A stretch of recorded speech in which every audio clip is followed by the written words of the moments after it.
ఇదిగోండి నేనైతే సత్యనారాయణ స్వామి గుడికి వచ్చాను. ఇక్కడ ప్రత్యేకత ఏంటంటే 5 పౌర్ణమికి ఇలాగ 5 ప్రదక్షిణాలు చేస్తారు ఫ్రెండ్స్. ఇదిగోండి ఎంత జనం ఉన్నారో. 5 కంటిన్యూగా 5 పౌర్ణమికి ఇలాగ వచ్చి 5 ప్రదక్షిణాలు చేయాలి, అనుకున్న కోరిక తీరుతుంది అంటారు. అలానే ఇక్కడ వ్రతాలు కూడా జరుగుతున్నాయి. అసలు ఖాళీ ఉండదు ఫ్రెండ్స్, చాలా జనం ఉంటారు.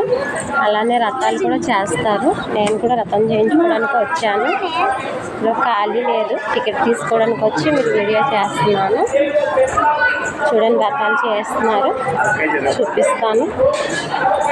కిందన కూడా ఒక బ్యాచ్ కూర్చుంటాయి, పైన ఒక బ్యాచ్. అలాగే ఫస్ట్ పూజ అయిపోయింది. నేను ఫస్ట్ పూజకి వచ్చాను, కానీ ఫస్ట్ పూజ అయిపోయింది. దేవుని రథాలు చేసుకుంటున్నాను.